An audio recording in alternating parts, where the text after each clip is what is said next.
You आपण काल तिसरा चॅप्टर सुरू केला आहे, मोशन इन अ प्लेन. त्याच्यामध्ये आपण इंट्रोडक्टरी पार्ट बघितला. What is mean by the motion and its three type, and also we see the some definition, and this definition used in this derivation, that is why we explain all this term. आता 3.1 मध्ये आपल्या पुस्तकामध्ये introduction आहे आणि 3.2 हा आपल्या सिलेबसमधनं कमी झालेला पॉईंट आहे. आणि आज आपण 3.3 च्या पुढचे सगळे पॉईंट आपल्याला सिलेबसमध्ये आहेत. एकच पॉईंट कमी झालेला आहे, तो 3.2. आज आता आपण 3.3 हा पॉईंट बघणार आहे. ह्याच्यामध्ये 2 डेरिव्हेशन आहेत. हे डेरिव्हेशन ह्याच्यामध्ये पूर्णपणे मॅथमॅटिकल टर्म्स आहेत. अंडरस्टँडिंग करावे लागेल. डेरिव्हेशन हे 2-3 वेळा तुम्हाला सॉल्व करावं लागेल, म्हणजे कन्सेप्ट लगेच तुमचे क्लिअर होतील. आता क्वेश्चन टाईपच मी सांगते कसं तुम्हाला विचारलं जाईल. बघा, आपल्या पॉईंटचं नाव आहे motion in a 2 dimensional motion in a plane. म्हणजे बघा, आता ह्या सेंटेन्सचा अर्थ तुम्हाला कळाला आहे का? काल आपण मोशन म्हणजे काय बघितलं, म्हणजे change in position of object with respect to time. टाईमनुसार जर ऑब्जेक्टची पोझिशन चेंज होत असेल तर त्याला मोशन असं म्हणतो. मग आता रेक्टिलिनियर म्हणजे स्ट्रेट लाईनमध्ये जे असेल त्याला आपण रेक्टिलिनियर असं म्हणतो. आता मोशन इन अ प्लेन म्हणजे मोशन 2 डायमेन्शनमध्ये असेल तर त्याला मोशन इन अ प्लेन म्हणतो, आणि ती मोशन जर 3D मध्ये असेल तर त्याला मोशन इन अ स्पेस असं म्हणतो. आपण हे कालच टाईप बघितलेले आहेत. मग आपण motion in a 2 dimension, 2D means x आणि वाय डायरेक्शन असणार, आणि 3D म्हणजे एक्स वाय झेड तिन्ही डायरेक्शन असतील. ठीक आहे. Now our question is derive the expression for average velocity and instantaneous velocity for the motion of an object in xy plane. xy plane means in 2 dimension system. Here we use the word 2 dimension system, and here we use the xy plane, that is means nothing but the 2 dimensional system. Okay. मग आता आपल्याला average velocity find करायला सांगितली आणि instantaneous velocity find करायला सांगितली. त्यासाठी मी कालचं लेक्चर तुमचं सिलेबस कमी झालेला असून सुद्धा ते घेतलेलं आहे, कारण ते डायरेक्ट फॉर्म्युले वापरले तर तुम्हाला कळालेच नसते. आता ॲव्हरेज व्हेलॉसिटीचा कालचा फॉर्म्युला तुम्हाला आठवत असेल. ए म्हणजे V average which is equal to x2 - x1 upon t2 - t1, आणि त्याचं लिमिट घेतलं विथ टाइम टेन्स टू 0 त्याला म्हणायचं इन्स्टंटेनियस व्हेलॉसिटी. ओके. आता पुढे आपण बघूया ह्याचा answer. Consider an object to be at a point A in time t1 in xy plane. आता बघा, हा एक्स ॲक्सिस आहे, हा ओरिजिन आहे ओ, आणि हे वाय ॲक्सिस आहे, बरोबर का? आता इथं आपण 2 पॉईंट कन्सिडर केलेत, पॉईंट ए आणि पॉईंट बी. म्हणजे सुरुवातीला पार्टिकल ओ पासून ए ह्या पॉईंटपर्यंत असेल त्यावेळेस त्याने कव्हर केलेलं डिस्टन्स काय असेल, x1 व्हेक्टर इथं आपण दाखवले, म्हणजे x1 आहे. ठीक आहे. त्यानंतर ना आपण दुसरा पॉईंट कन्सिडर केलेला आहे बी. मग तो ओ पासून किती डिस्टन्स वरती आहे, तर x2 पॉईंट वरती आहे. आणि ए बी म्हणजे ह्या दोन्ही पॉईंट मधला डिफरन्स हा x1 आहे ओ ए, आणि ओ बी आहे x2. मग ए बी हे डिफरन्स दोघांमधलं कसं असेल, तर x2 - x1 म्हणजेच ए बी असेल, बरोबर. मग आता ए ह्या पॉईंट पाशी तो पार्टिकल गेला त्यावेळेस टाइम कुठला आहे, तर t1 आहे, आणि बी ह्या पार्टिकल पाशी ज्यावेळेस ऑब्जेक्ट गेला त्यावेळेस टाइम काय, t2 आहे. मग आता हा एक्स ॲक्सिस आणि वाय ॲक्सिस आहे, म्हणून ए पॉईंटचे कॉर्डिनेट झाले x1 y1, आणि बी पॉईंट बसले झाले x2 y2. ठीक आहे. मग आपण काय केलं, ह्या पॉईंटमधून एक्स ॲक्सिसवर वाय ॲक्सिसवरती इंटरसेप्ट टाकलं. सिमिलरली बी पॉईंटमधून सुद्धा तसंच केलं. मग ह्याला आपण म्हणले डेल्टा x1 आणि ह्याला y1, डेल्टा x2 y2. मग ह्यामधला x2 - x1 म्हणजे डेल्टा x, आणि y2 - y1 म्हणजे डेल्टा y, हा त्याचा डिफरन्स झाला. म्हणजे हे डायग्राम तुम्हाला कळाले असेल 2 डायमेन्शनमध्ये कशी आहे. मग आपण हा जो कर्व दाखवलेला आहे, आपण हा कशासाठी दाखवला आहे, तर ह्या 2 पॉईंटमधून जाणारा आपण कर्व हा दाखवलेला आहे का, तर आपल्याला पुढे ॲक्सलरेशनचं पण एक्सप्रेशन फाइंड करायचं आहे त्यासाठी. आता हे डायग्राम जर कळाले असेल तर आपलं एम काय आहे, to find the average velocity and instantaneous velocity, बरोबर. मग फॉर्म्युला तुम्हाला माहिती आहे काय आहे. ॲव्हरेज व्हेलॉसिटीचा फॉर्म्युला आपण सांगतो डेल्टा व्ही म्हणजेच ए व्ही किंवा V A V which is equal to x2 - x1 upon t2 - t1. ठीक आहे. मग आपण आता फाइंड करूया. At time t1 the position vector of the object is given as, at time t1 position vector at point this is given bye, आता x आणि Y हे त्याचे x1 आणि y1 हे पॉईंटचे कोऑर्डिनेट आहे, म्हणून आपण हा डिस्टन्स ओ पासून ए पर्यंत x1 आहे, म्हणून पोझिशन त्याचे काढत असताना vector x1 which is equal to x1 i cap plus y1 j cap. x1 y1, x1 हा x ॲक्सिसवरचा पोझिशन आणि हा y ॲक्सिसवर, मग x ॲक्सिसच्या अलॉंग असणारे युनिट वेक्टर आहे आय कॅप आणि y ॲक्सिसच्या अलॉंग असणारे j कॅप, म्हणून आपण x1 कसं लिहिलं तर x1 i cap plus y1 j cap. ठीक आहे. सिमिलरली असं आपण बी पशी काढलं, त्यावेळेस टाइम होता t2, मग कसं येणार आहे x2 which is equal to, इथं कोऑर्डिनेट आहे x2 i cap plus y2 j cap हे आलं. आणि मग आता हा झाला x1, हा झाला x2, आता आपल्याला काढायचं ए बी, मग काय करणार आहे ए बी म्हणजेच काय काढायला लागणार आहे x2 मायनस x1 काढावं लागणार आहे. मग आपल्याला x1 इक्वेशन 1 मध्ये आलेला आहे, x2 इक्वेशन 2 मध्ये आलेला आहे. मग displacement of particle from t1 to t2 म्हणजे a to b shows by the A B, हे आत्ताच मी सांगितलं.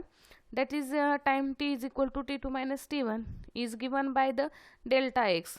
आता x2 मायनस x1 म्हणजेच काय झालं, चेंज इन डिस्प्लेसमेंट. तो कशाने दाखवतो आपण, change means delta X which is equal to x2 minus x1. आता x2 मायनस x1 केलं तर आपण आधी एक्सच्या टर्म एकत्र लिहिणार आहोत आणि वायच्या एकत्र, आणि युनिट वेक्टर आहे ते बाहेर लिहिणार आहे. मग इथं कसं येणार आहे बघा, इथं x2 मायनस x1 आहे, म्हणजे कसं येईल x2 मायनस x1 हे एका ब्रॅकेटमध्ये येईल, आय कॅप दोघांमधला कॉमन असाच येईल, प्लस साईनमधलं आहे असंच येईल. इथं कसं येईल y2 मायनस y1 आणि जे कॅप येईल. हे कशानुसार लिहिलं, फ्रॉम इक्वेशन 1 and 2 मध्ये. आता डेल्टा एक्स कशासाठी काढलाय तर ॲव्हरेज व्हेलॉसिटीचा फॉर्म्युला काय आहे बघा, average velocity of object VAV which is equal to delta x upon delta t.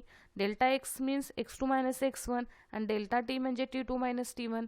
मग आपल्याला डेल्टा एक्स लागणार आहे, त्यामुळे आपण इथं डेल्टा एक्स काढलेला आहे. पण डेल्टा एक्सची व्हॅल्यू तुमची काय आली, x2 minus x1 I cap plus y2 minus y1 जे कॅप ही तुमची व्हॅल्यू आली. मग आपण आता ॲव्हरेज व्हेलॉसिटीचा फॉर्म्युला घेतला. आता तो फॉर्म्युला घेतल्यानंतर ही जी व्हॅल्यू आहे ह्याला डिवाइड काय करायचं आहे, डेल्टा टी म्हणजे टाईमनी करायचं. मग आपण आता हे सेपरेट लिहूया, x2 मायनस x1 आणि टाईम t2 मायनस t1 ब्रॅकेटमध्ये टाकू, आय कॅप आहे असंच, प्लस साईन आहे असंच. आता इथं काय लिहिणार आहे आपण, y2 minus y1 divided by t2 minus t1 जे कॅप, म्हणजे डेल्टा एक्सला डेल्टा टी हा डिवाइड आहे, म्हणजे ह्या दोन्ही टर्मला t2 काय होणार, t2 मायनस t1 डिवाइड होणार.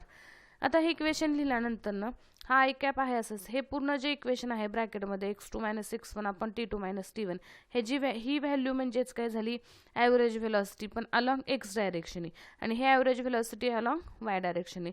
आता x2 मायनस x1 म्हणजे डेल्टा एक्स, आणि इथं काय आलं डेल्टा टी, इथं काय येणार आहे delta y upon delta T.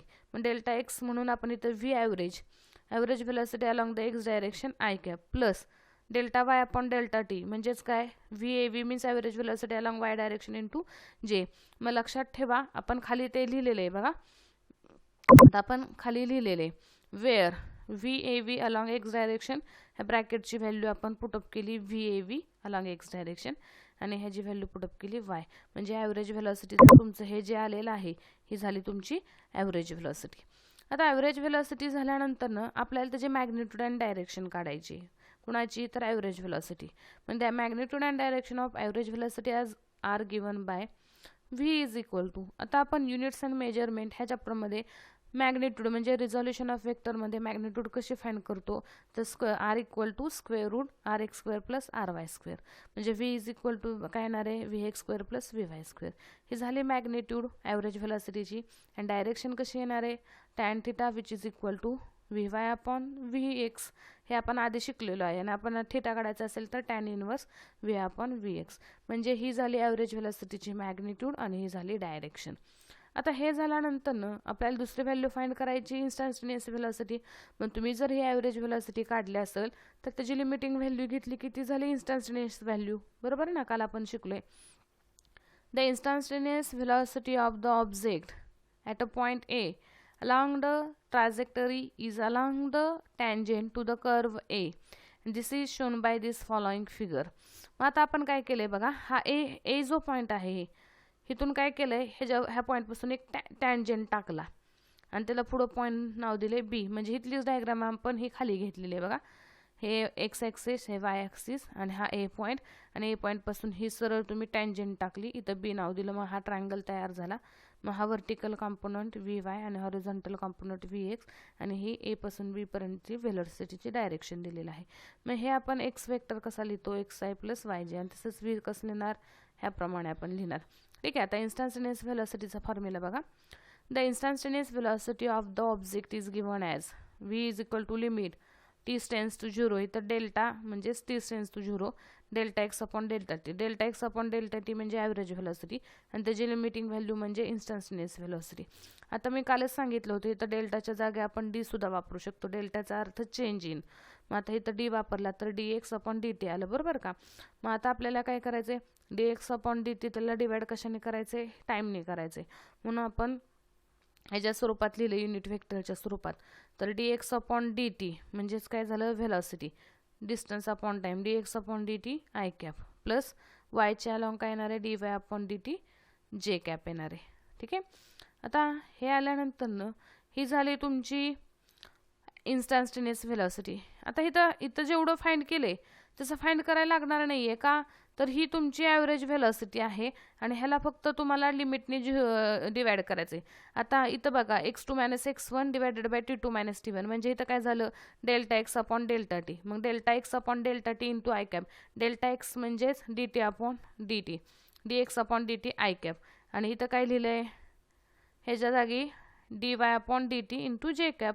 तसंच इथं आले d y upon d t into जे कॅप. तिथं हे तर फक्त स्प्लिट करून तिथं लिहिलेलं आहे, आणि ते एकत्र लिहिलेलं आहे.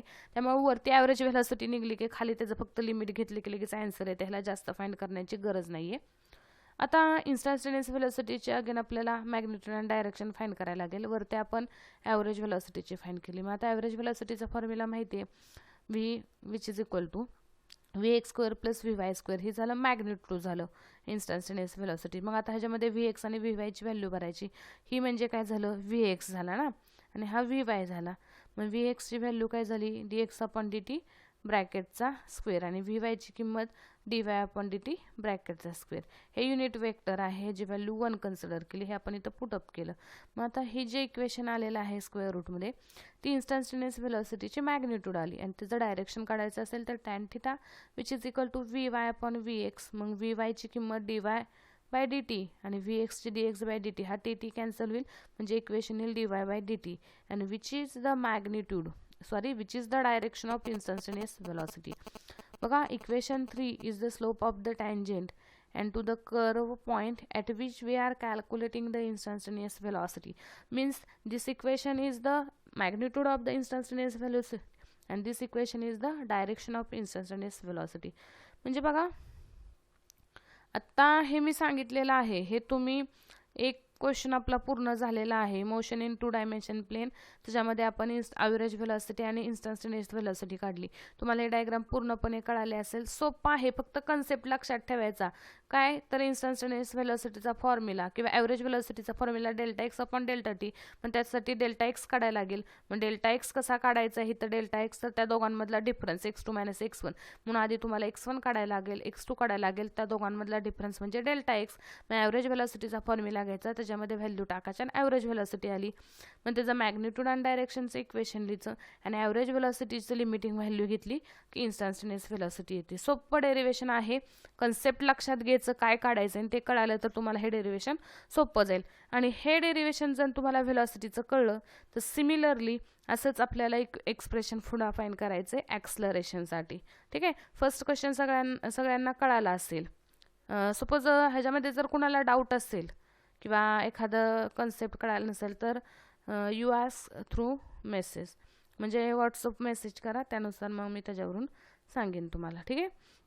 The next question, derive the expression for the average acceleration and instantaneous acceleration in xy plane means 2 dimension system. म्हणजे सेम वरच्या गतच एक्सप्रेशन फाइंड करायचे, फक्त इथं ॲक्सलरेशन काढायचे. मग आता लक्षात ठेवा, आता ॲक्सलरेशन म्हणजेच काय, change in velocity upon time, आणि व्हेलॉसिटी म्हणजे काय, डिस्टन्स अपॉन टाईम. म्हणून व्हेलॉसिटीला व्ही इक्वल टू आपण D x by D T लिहितो. मग ॲक्सलरेशनला काय लिहिणार, D V by D T लिहिणार. म्हणजेच वरती आपण व्हेलॉसिटी काढले आणि त्याचंच फक्त डेरिव्हेटिव्ह घेतले की ॲक्सलरेशन येणार आहे. मग आता सेम बघा, consider the object moving in x y plane. Let the velocity of particle v1 and v2 in time t1 and t2. मग आता बघा ॲव्हरेज ॲक्सलरेशनचा फॉर्म्युला काय आहे.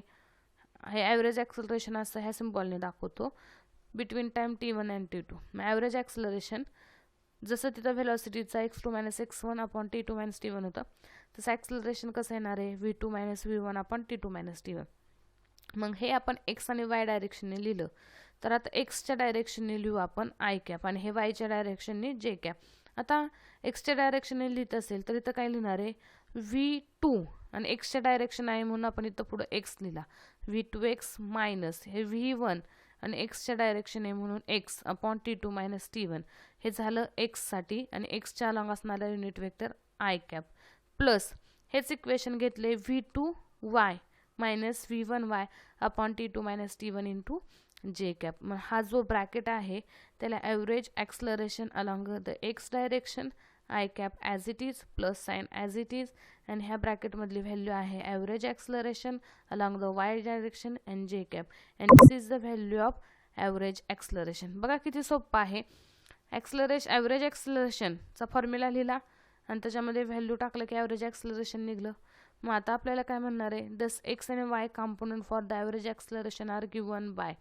मग आपण ए व्ही एक्स म्हणजे वेअर ए व्ही एक्सची व्हॅल्यू ही ब्रॅकेटमधली term and a v y म्हणजे ॲव्हरेज ॲक्सलरेशन अलॉंग वाय ही व्हॅल्यू हे खाली लिहिलेलं आहे. ठीक आहे. मग आता ॲव्हरेज ॲक्सलरेशनची मॅग्निट्यूड अँड डायरेक्शन लिहायला लागेल. मग आपल्याला माहिती आहे ॲव्हरेज ॲक्सलरेशनची मॅग्निट्यूड काय लिहिलं आहे average acceleration along X bracket square plus average acceleration along Y bracket square ही झाली त्याची magnitude and direction tan theta is equal to वायचा कॉम्पोनंट अपॉन एक्सचा कॉम्पोनंट हे झालं डायरेक्शन. आता आपल्याला इन्स्टंटेनियस ॲक्सलरेशन फाइंड करायचे. आता इन्स्टंटेनियस ॲक्सलरेशन म्हणजे ॲव्हरेज ॲक्सलरेशनची लिमिटिंग व्हॅल्यू घेणार. मग काय येणार आहे हे instantaneous acceleration delta V upon delta T म्हणजेच v2 - v1 upon t2 - t1 हे काय झालं ॲव्हरेज ॲक्सलरेशन झालं. त्याची लिमिटिंग व्हॅल्यू म्हणजेच काय येणार आहे इन्स्टंटेनियस ॲक्सलरेशन आणि डेल्टा म्हणजेच डी अपॉन डी टी हेच इक्वेशन असं आपण लिहितो.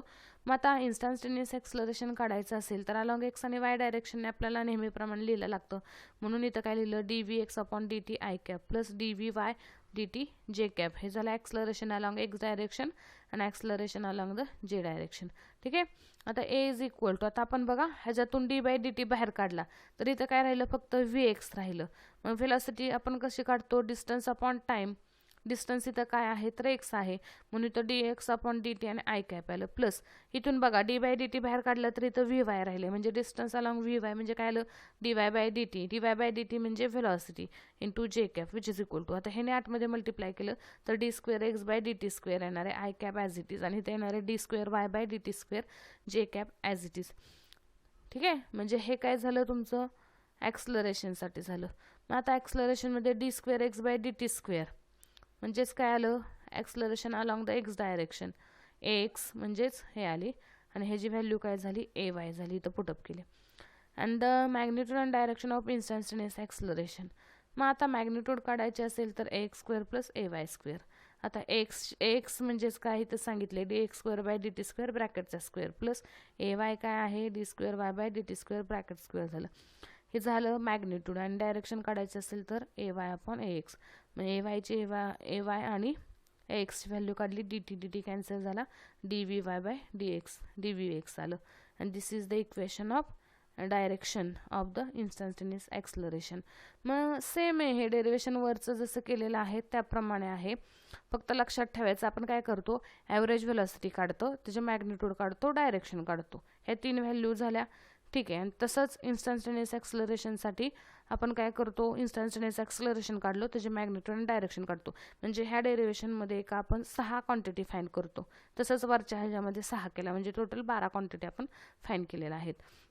मग बघा आता हे सोपं आहे तुम्ही PDF मी पाठवली लेक्चर बरोबर की ते लिहून काढा तुम्ही आणि 2-3 वेळा हे काय करा प्रॅक्टिस करा वाचा म्हणजे तुम्हाला कळेल. एखादं जर कन्सेप्ट कळला नाही तरी तुम्ही मला विचारू शकता. ठीक आहे. मग आता ह्या PDF मध्ये हे जे खाली पेज आलेले आहे ब्लँक आहे निग्लेक्ट करा त्याच्याकडे काही लक्ष देण्याची गरज नाही. त्याचा हा आपला पॉईंट संपलेला आहे. ठीक आहे. आता नेक्स्ट पॉईंटला आपण नेक्स्ट लेक्चरला आपण नेक्स्ट पॉईंट बघूया. Okay thank you.